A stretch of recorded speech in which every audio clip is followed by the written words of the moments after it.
We're on the fast track to a totalitarian style of government. Every indication is there, and right now there's nothing that's going to stop it. News today of what our Homeland Security Director was saying. Meanwhile, you get some prominent anchors from a rather prominent network coming out and actually saying, hey, why not just use the military to enforce all these vaccinations?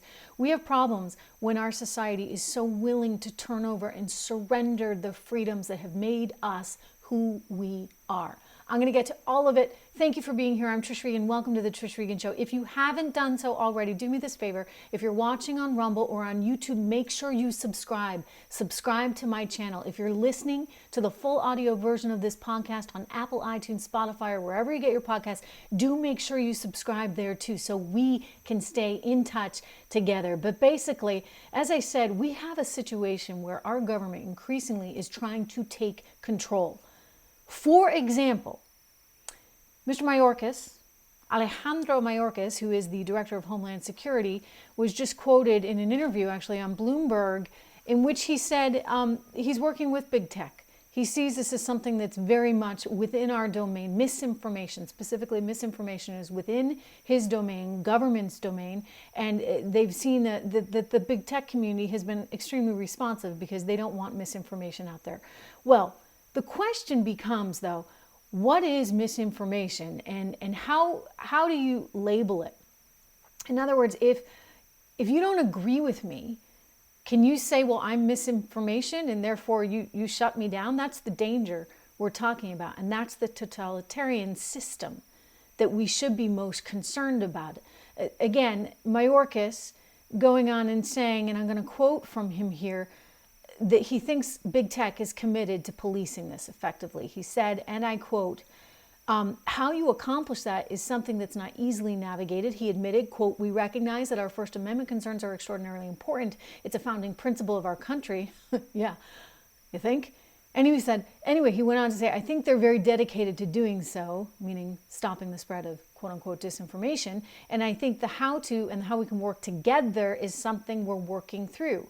Misinformation, he said, is very much within our domain. So Homeland Security working with big tech to somehow get rid of any misinformation that's out there. Whatever happened to those that want to consume the information having the right to consume whatever they so desire, right? Can I read whatever I want to read? Can I listen to whatever I want to listen to? And can I be the judge of what I consider information? Or, you know, the idea that they somehow think that they have the authority to decide what you can hear, what you can read, that really is kind of a fundamental problem here. And when you think about totalitarian governments, what you usually have is a very centralized group of people that are in power in kind of a dictator-like way. I mean, it's not one individual, but a group of individuals. And this totalitarian system basically requires the subservience of the population, of the state. And that's a real problem because when you have one system of government controlling thought, controlling what you can see, controlling what you can hear, then that becomes very much large-scale censorship, which prohibits any kind of diversity in thought. In that kind of system, physical arrest, detentions, these kinds of things are very prominent because if you dare to go against the quote-unquote regime, you're part of the problem. And so they control the masses through state-run media because they're controlling the message. And I'm just a big believer, I think every American is really fundamentally, in a diverse message, a message that, you know, maybe sometimes you don't want to hear and maybe you think is totally, utterly stupid, but it's your right as an American, given our First Amendment, it's your right to hear it. And that's what's really and truly under threat, combined with, of course, the willingness of so many people to just give up on our freedoms that are so dear. I want you to hear this anchor over at a network I used to work for talking about how we can just let the military handle vaccinations. Listen. Require vaccination universally. Have the military run it. If you don't want to get vaccinated, you better be ready to prove your conscientious objector status in court. Okay. You know, look, that's that's pretty problematic. And maybe he was just being, I'm going to give him the benefit of the doubt. I know him and I think he's smarter than that. And maybe he's just being emotional. Maybe that's it. Maybe Jim Cramer was just having a really emotional kind of day. But again, listen, I want to play it again because just listen to what he's saying, that somehow we can get the military involved in this to enforce vaccinations. Require vaccination universally. Have the military run it. If you don't want to get vaccinated, you better be ready to prove your conscientious objector status in court. Yeah, so he's like, okay, with the totalitarian style of government, the answer is, everybody's got to get vaccinated. I'm sorry, but as I've said before, we have to learn to live with this. He went on, he doubled down on Twitter saying the government has a right to force you to obey and has always exercised it, especially under GOP. Okay, so there's a little dig there for the GOP. Come on. I mean, he's kind of just jumped the shark, so to speak. I remember when the show was once popular.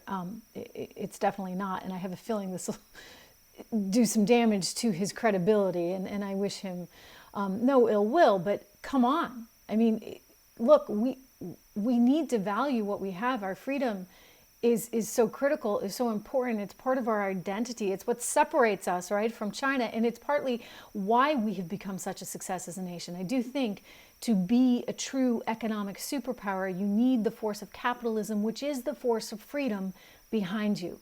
So allowing individuals to make individual choices, that is important. And if Jim Cramer doesn't understand that, then we're in a really, really sad place.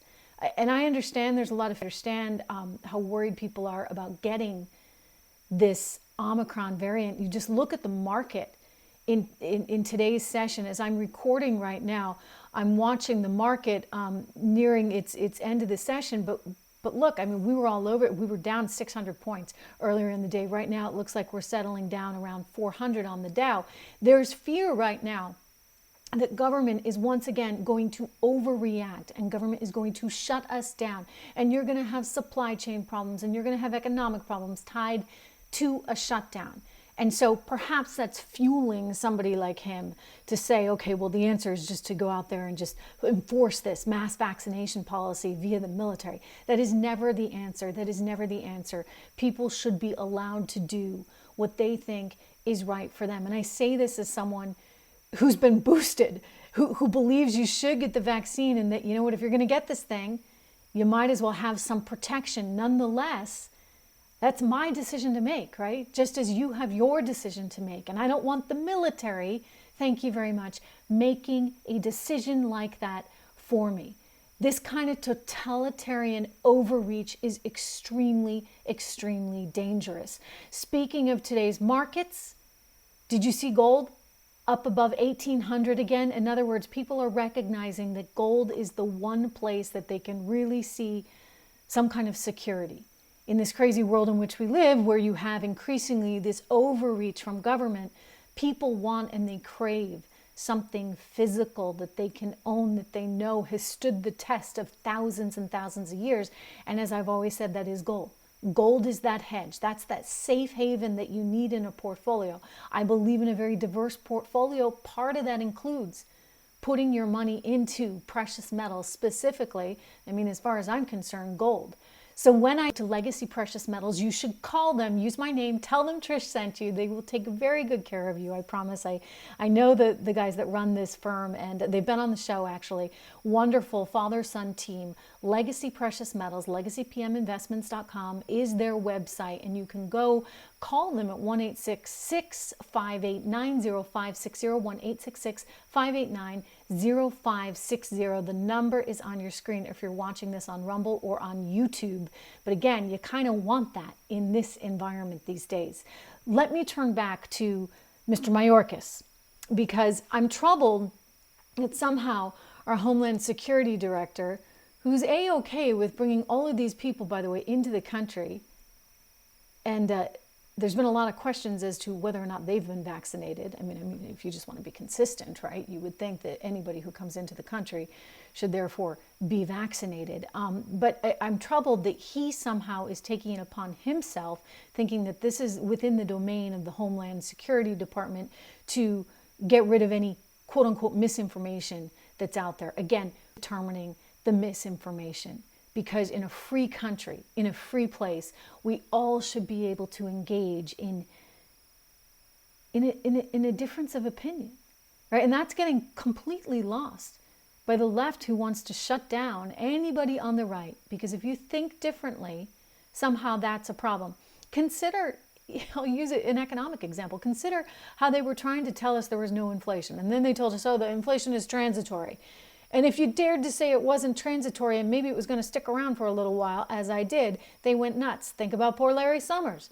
He's the former head of the National Economic Council under Barack Obama, the former Treasury Secretary under Bill Clinton. So this guy is not exactly even center of the aisle, okay? He's worked for all leftist administrations. When he came, this is a problem, and we've got inflation that we're going to really have to deal with, they went bonkers on him.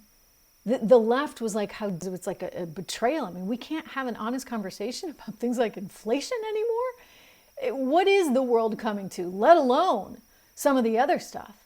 Look, we have to guard our freedom very carefully. It's critical that we do so.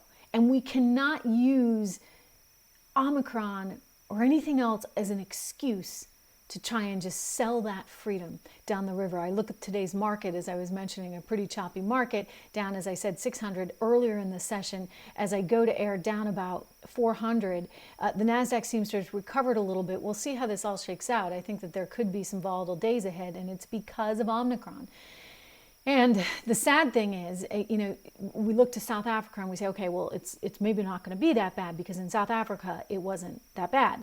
But South Africa has a younger population. South Africa has a less obese population. In America, you have people that are more overweight, that have heart conditions, other pre-existing conditions that make this more problematic. The question then becomes, does big government interfere and either do, what Jim Cramer's advising, have the military go out and hold a gun to your head if you don't get the vaccine, or do they shut everything down again? We can't afford another shutdown, economically or emotionally. I think that there would be real riots in the streets if the government tries to shut us down again. Not to mention, it would be total political suicide. Total political suicide for Joe Biden. And I don't know if he's willing to risk that, and the Democrats entirely are willing to risk that right now. And they shouldn't. Look, they don't have to. If people were smart, they'd be doing the right things as far as policy goes to ensure that we're as safe as we can be, yet simultaneously are open for business, right? We're open for business. We're Americans. We are capitalists after all. We believe in freedom. We believe in free markets. We believe in prosperity. If you believe in all those things, do me a favor, make sure that you do subscribe to this show. Oh, really quick, I wanted to show you some merch from my store. This is actually I want to talk to you about this because I discovered, someone sent this to me the other day. There's a store that's not me, that's selling my merchandise, which they copied, and under my name. So it's really, really important that if you're out there buying gifts for Christmas, we have it in a multitude of colors. You really celebrate your freedom, celebrate America at the trishregan.store. You can get to the Trish Regan store by going to trishintel.com. That link is right there at the bottom of your screen. While you're there, do make sure that you sign up for the podcast and that you sign up for my daily email, but also you can check out the whole store. We've got lots and lots of hats, lots of great, I have a sweatshirt that I wear. I'm gonna wear it on air for you guys because maybe next week. I wear it literally every day, every time I leave the house. It's a beautiful black it's kind of jacket with white piping and the American flag, of course, on it on the left-hand side. So lots of good things that you can get there for Christmas. Celebrate America, help support the show. Have a wonderful, wonderful weekend, and I'm gonna see you back here on Monday.